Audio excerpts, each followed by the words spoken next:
Hello, everyone. Bryce Dolan here with you today, and I'm joined in the studio here with USD 379 Superintendent Brett Nelson.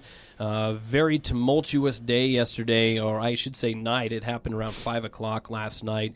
Governor made the announcement, along with the State Department of Education, to not stop school, but to close all school buildings throughout the rest of this academic year. And I know a lot of people have questions about this, so Brett, I know you're busy. I appreciate you coming in to talk about this. So let's just get started. The first question that comes to my mind is, what are you guys doing to help your staff, your teachers, your custodial staff? Are they still going to be paid while these buildings are closed down?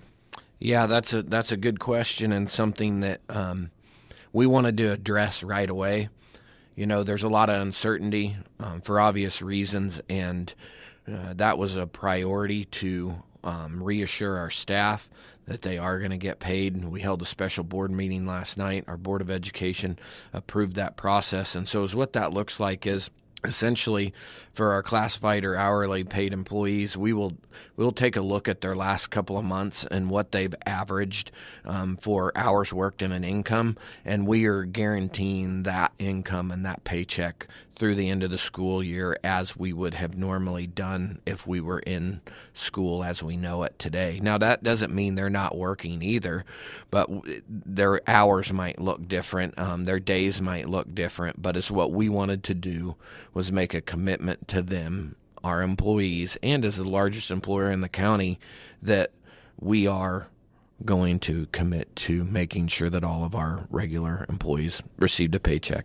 While the buildings are closed, I heard during the meeting last night that you guys are also going to deep clean the buildings as well. Yeah, that's been a process underway. You know, we are really fortunate.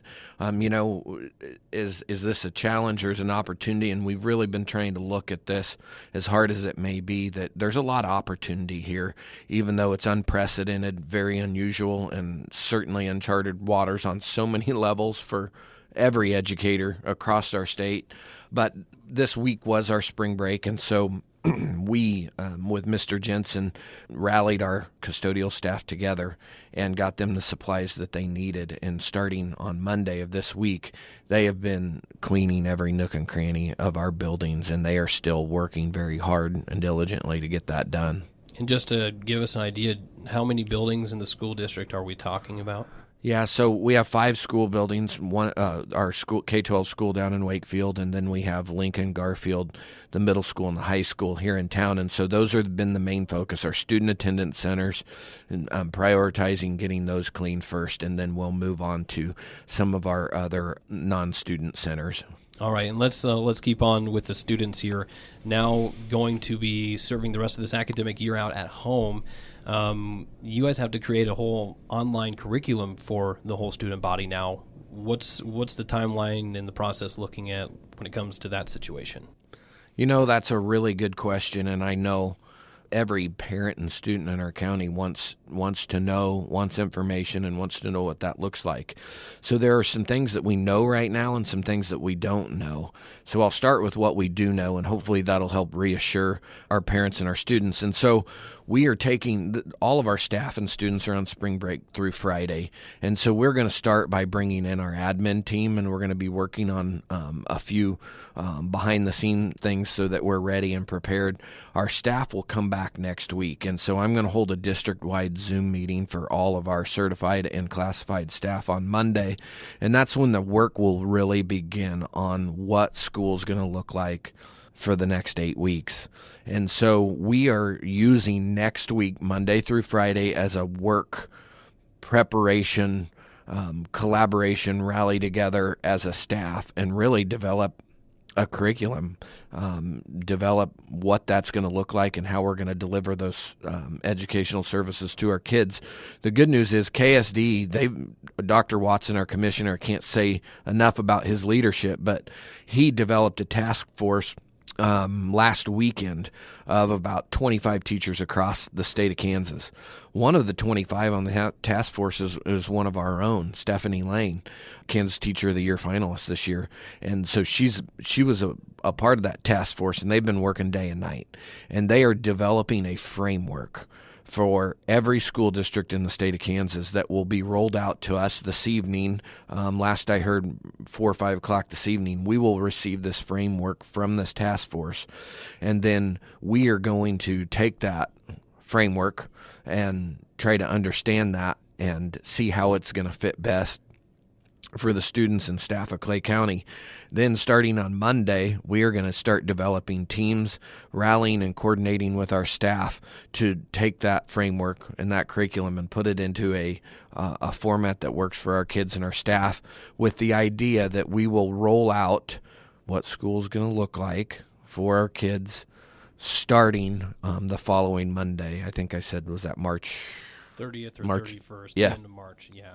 Yep. And so we want you to know, parents and kids, we will have a curriculum ready for you, and we will continue to stay in good communication. So right now the plan is up until that March 30th date, you're essentially extending the spring break for your students in the school district, but come March 30th, Monday, with that curriculum, students will be expected to continue this academic year online. Is that correct? That is correct. And some online will be a large component of that, yes. And along with that, there is a survey available on our social media accounts that we strongly encourage every family to complete that survey. And we want to know how many meals we need to prepare to serve, and we also need to know how many devices we need to prepare to get rolled out next week. Now, Mr. Nelson, as far as getting online to be able to adhere to this online curriculum that you're going to roll out March 30th, you mentioned that in the survey, people can indicate whether they are able to or not to access the internet to get onto this online curriculum. Connectivity is going to be essential regardless of what our curriculum ends up looking like. We know that our kids are going to have to be connected to be able to access the curriculum that we end up developing. And so we've evaluated a lot of different options. The first step was, what are we dealing with? How many of our kids don't have access? And that survey is providing that information. Been in contact with Twin Valley here in town, Scott Leitzel, and he has extended his effort that he is wanting to partnership and wanting to work with us. And they have made a commitment to help us with a partnership together to try to, with a goal of trying to get every student in 379 connected. And so we're looking at all kinds of options. Do we hub internet? I know Twin Valley's looking at some discounted options for a short time period to make sure our kids are connected. Do we need to spread some hubs around out throughout town or in key places where we can have kids? But our goal is to make sure that 100% of our kids have access and can be connected to the internet by the time we roll out our plan. The next thing that I want to address here with you, Superintendent Nelson, is one thing that you touched on in that special board meeting last night, and that is getting meals out to these students. Kind of explain to us what you guys have figured out with the meal distribution so far. As this situation has developed and changed, I have had a running timeline and what has to be done in 24 hours, 48 hours, 1 to 2 weeks, 2 to 8 weeks. The three immediate things that I felt like were important for our Board of Education to address and messages that we need to get to our people was making sure our staff's taken care of. We talked a little bit about that. And the second was, how do we make sure that every student in Clay County has access to our food service program?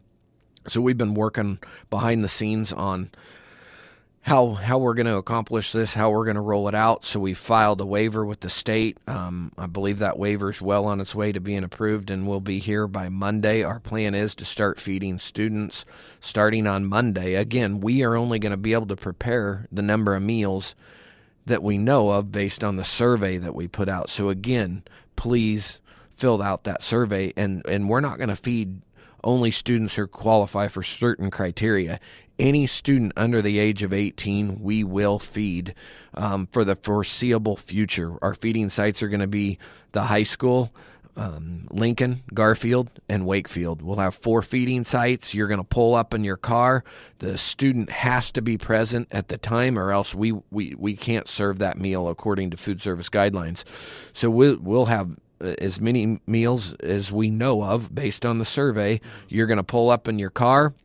If you have 5 kids in there, you said need 5 meals, we're going to give you 2 breakfasts, 2 lunch at a time on Mondays. Then on Wednesdays, we're going to give you two breakfasts, 2 lunches on Wednesday. And then on Friday, we'll give you 1 breakfast and 1 lunch for each child. And you also made these meals available for adults, too, at a very low price as well. Is that correct? Yeah. If you go onto our survey and you tell us as an adult you would like to have a meal, it's $3.70. And any adult in our county can get a meal, too. Mr. Nelson, any last words or any updates or words of reassurance you want to leave with the student body, the school district, or just listeners in general? These are unprecedented times. They're uncharted waters. They don't teach you how to deal with this stuff in superintendent school. And the one thing I do know is that we have a top-notch staff here in Clay County, and I am confident that together as a staff, we're going to come together next week, and we are going to develop the best curriculum and instruction that we can under the parameters that we've been dealt with. And so we are going to continue to communicate with you. We're going to communicate as we know things. We do know things will change day to day as we've learned. And so watch our social media accounts. We'll contact you through our Power School. We'll continue good communication, and we will have curriculum ready and available for your students to start using Monday, March 30th. And again, where can they find that survey? That survey's on all our social media accounts, Twitter, Facebook. It's on our website. If you were a parent or a staff member of a student in 379, you would have got an email and a text. All right, USD 379 Superintendent Brett Nelson, thank you for coming in, and thanks for the information and the updates. We appreciate it. Thank you for having me today. For Mr. Nelson and myself, Bryce Dolan, you're listening to KCLY.